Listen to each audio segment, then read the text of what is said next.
நேயர்கள் அனைவருக்கும் வணக்கம். இந்த ஸ்பெஷல் எபிசோட் நானும் ஆர்ஜே கனாவும் வந்து ஒரு ஸ்பெஷலான டீமுக்காக ஒரு ஸ்பெஷலான பாட்டை பற்றி பேச போகிறோம்.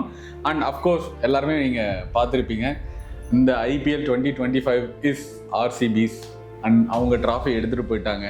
ஈசாலா கப் நமதுன்னு சொல்லி மாறிடுச்சு. 18 வருஷத்துல இந்திய தொலைக்காட்சிகளில் முதல் முறையாக அந்த மாதிரி சாதிச்சுட்டுடா நீ நல்லா இரு. ஒன் திங், எனக்கு வந்து விராட் கோலி அவர்களுக்காக திஸ் கப் டிசர்வ்ஸ். ஸோ 18 இயர்ஸா அந்த வலி, வேதனை, ரணம் எல்லாத்தையும் அந்த இதெல்லாத்தையும் தாங்கிட்டு இப்போ அவர் கப் எடுக்கிறப்ப அவ்வளோ சந்தோஷமா இருக்கு.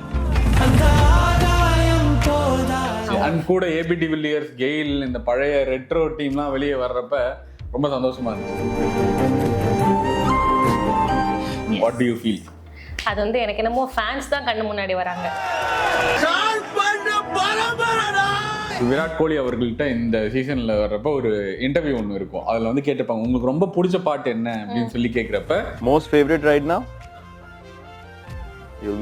you'll be shocked, you will be surprised அப்படின்னு அவர் சொன்ன பாட்டு நீ சிங்கம் தான். நம்ம வாழ்க்கையில நம்ம அப்சர்வ் பண்ணிக்கலாம்ல, இந்த பாட்டை நமக்குனே வச்சுக்கலாம் அப்படின்ற தோன்ற நமக்கான பாடல்கள்ல நீ சிங்கம் தான் பாட்டும். சுற்றி நின்ற ஊரே பார்க்க களம் காண்பான், புன்னகையில் சேனை வாழ ரணம் காண்பான். பழைய இலக்கண பாடல்கள் செய்யுள்ளாம் எடுத்துக்கிட்டீங்கன்னா இந்த கலிங்கத்து பரணிலாம் வந்து சொல்லுவாங்க, ஒரு தலைவன் எப்படி இருக்கான், ஒரு தலைவன் வந்து போருக்கு போறப்ப என்ன நடக்கும், அப்ப அவனுடைய ஹீரோயிக் கேரக்டரிஸ்டிக்ஸ்லாம் சொல்ற மாதிரியான விஷயங்களை வந்து பாட்டுக்குள்ள வைப்பாங்க. அவருடைய புன்னகை போதும் அந்த சேனை இது பலம் பெற, அந்த ரணங்களை மறக்க, இதுக்கெல்லாம் வந்து அவருடைய அந்த புன்னகை சிரிச்சிட்டு போனாலே போதுன்ற ஒரு விஷயம்.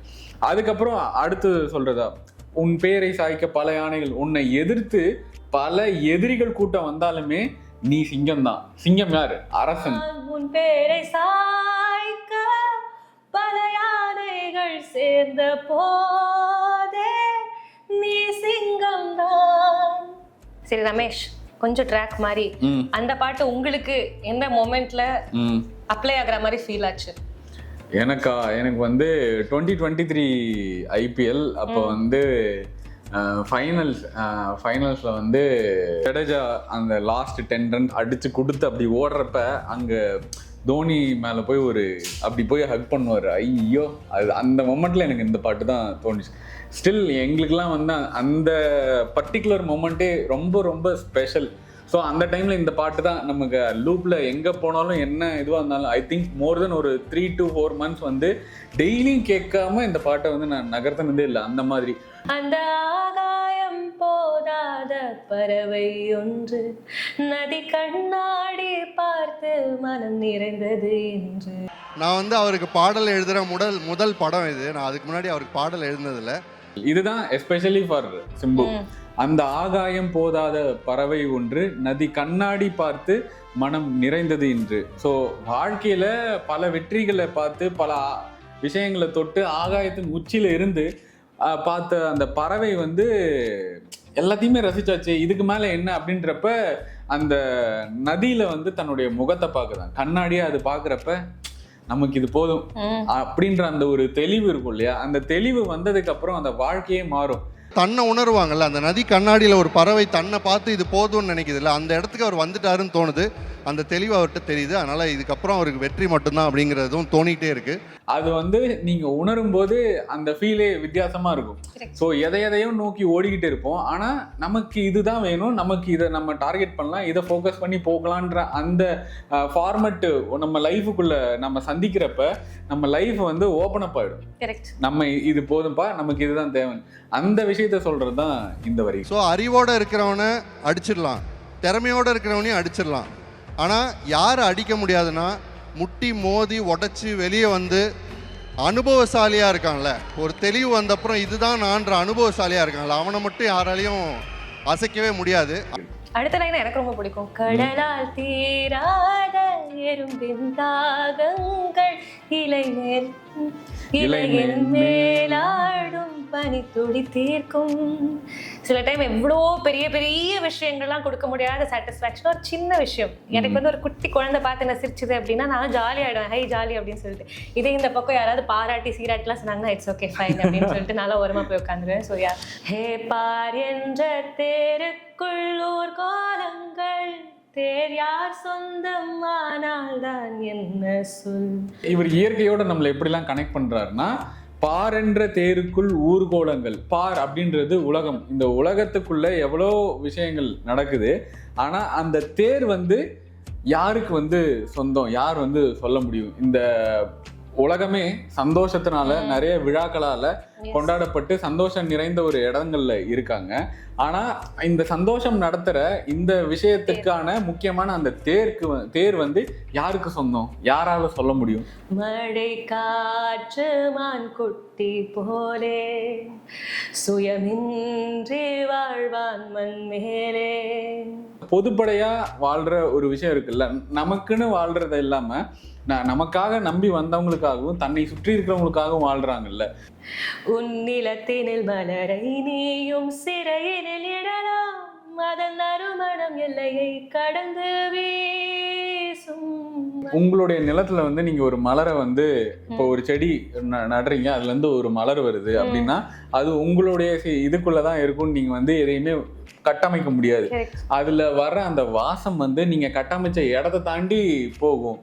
ஸோ அந்த மாதிரி வந்து நீங்க நினைக்கிற எல்லா விஷயத்துக்குமே நீங்க கட்டமைக்கிறத தாண்டி வெளியே போகும் அப்படின்ற விஷயம்லாம் இதெல்லாம் ரொம்ப அழகா ஒரு என்ன சொல்றது சூப்பரான மெட்டஃபர் சொல்லுவாங்கல்ல, ஓமையா நீங்க வந்து இதுக்குள்ள கருத்தியலாகவும் இருக்கும், காட்சியலாகவும் சொல்லணும், கேரக்டரையும் சொல்லணும், உங்களையும் இதுல வந்து ஒரு விஷயம் புரிய வைக்கணும்னு சொல்லிட்டு பல பெர்ஸ்பெக்டிவ்ஸை வந்து இப்போ இது வரைக்கும் அவர் வந்து இயற்கையோட சொன்னாரா, அடுத்து வந்து வாழ்க்கையோட புரிதலோட. நீ ஒரு வட்டத்துக்குள்ள இவ்வளவுதான் நமக்கு சொந்தக்காரங்க இருக்காங்க, இவ்வளவு இதுக்குள்ளதான் நம்ம வாழ்ந்துகிட்டு இருக்கோம்னு நீங்க நினைக்கிறீங்க. ஆனா உண்மையாவே பாத்தீங்கன்னா உங்களுக்கு ஊர் எல்லாருமே வந்து சொந்தம் தான்.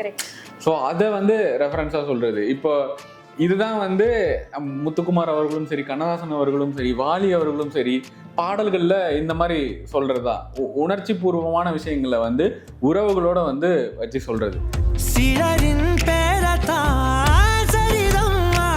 உன்னோட லைஃபுக்கான வேல்யூ என்ன அப்படின்றத எப்படி நீ சொல்ல, நீ இருந்தாலும் இல்லைனாலும் இப்படி ஒரு மனுஷன் வாழ்ந்திருக்கான்பா அப்படின்றத வந்து உன்னுடைய வாழ்க்கை தான் சொல்லும். இயக்குனர் கிருஷ்ணா அவர்களுக்கு எழுதும் போது ரொம்ப பிடிச்சது, அப்படி பாராட்டினார். ரஹ்மான் சார் மாதிரியான ஒரு டெக்னீஷியன் இருக்கிறப்ப நம்ம வந்து என்ன வேணா எக்ஸ்ப்ளோர் பண்ணலாம், என்ன வேணா ட்ரை பண்ணலாம் அப்படின்றப்ப இதுக்கு வந்து ஆக்சுவலாக 2வது சரணம் வேணுமா அப்படின்னு யோசிக்கிறப்ப வேணும், நம்ம இது பண்ணலாம் அப்படின்னு சொல்லி அதுக்கப்புறமா வந்து இது மேட் இட் ஹேப்பன். அந்த வரிகள் ரொம்ப பிடிச்சி போக அதுக்கப்புறமா இதை கட்டமைக்கிறாங்க. அது யார் என்ற முடிவு இங்கு இதையெல்லாம் ஒருவேளை நீ எடுத்துக்கிட்டீங்கன்னா நீ தான் வந்து இறைவனோட பிள்ளை அப்படின்னு சொல்லி ஒரு ரெஃபரன்ஸ் வைக்கிறாங்க.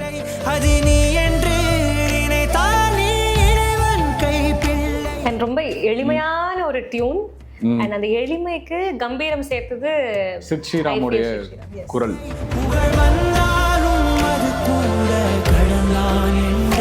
அடுத்து ரொம்ப ரொம்ப முக்கியமான விஷயம், உங்க வாழ்க்கையில உங்களை சொல்ற மாதிரியான ஒரு விஷயம், புகழ் வந்தாலும் அது கூட கடந்தான் என்று அவன் கிரீடத்தை தந்தாலே ஞானம் என்பேன்.